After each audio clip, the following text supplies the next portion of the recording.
This is Paul, and this is Barnabas. Paul and Barnabas were apostles. That means they would go to all kinds of places and tell people for the first time the good news about Jesus. How Jesus was God's son who came to earth, died, and rose again. We're pretty sure that Barnabas was a little older than Paul. So Barnabas was like Paul's mentor or coach. But mostly, Paul and Barnabas were like travel buddies. They went on lots of journeys together. But their home base was a big city called Antioch, near the Mediterranean Sea. People came to Antioch from all over the world to buy and sell things. And there were always boats coming and going. One day, when the church in Antioch was worshiping God together, the Holy Spirit spoke. Set apart Barnabas and Paul for me. I have appointed them to do special work. The church leaders obeyed the Spirit, prayed for Paul and Barnabas, and sent them off. On their first trip together, Paul and Barnabas sailed to an island called Cyprus. And because they were both Jewish, they asked if they could speak at the synagogue. That's a place where Jewish people worship and learn about God.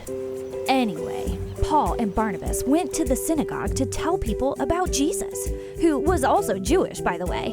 And people in Cyprus believed Paul and Barnabas really were telling the truth about Jesus. From Cyprus, they went to Pamphylia and asked to speak at the synagogue there. The religious leader said, "Brothers, do you have any words of instruction for the people? If you do, please speak." So Paul said, "We are telling you the good news. What God promised our people long ago, He has done for us. He has raised up Jesus." At first, the people in the synagogue were amazed and wanted to know more about Jesus. There were Jewish people and non-Jewish people, or Gentiles, who believed in Jesus. After a few days, the religious leaders started to get angry and stirred up the people to kick Paul and Barnabas out of town. So Paul and Barnabas shook the dust of that town off their feet. That's just a fancy way to say they put all that behind them and moved on to the next city.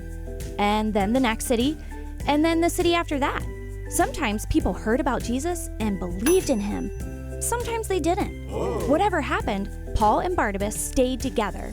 They shared their food, they shared their ideas, they shared their money.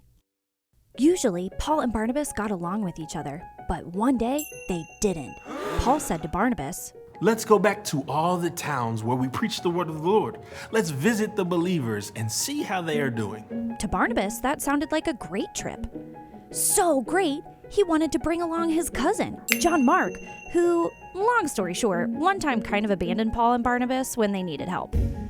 Paul didn't think it was a good idea to take John Mark, but Barnabas did. We don't know why this mattered so much to them, but they disagreed so strongly that Paul and Barnabas went their separate ways. Even though they weren't travel buddies anymore, they had something in common that would never go away: their faith and trust in Jesus. Thanks to apostles like Paul and Barnabas, people all over the world hear the story of Jesus, how he showed us what God is really like: loving, powerful, and good. That's still happening today, and we can't wait for you to hear that story too.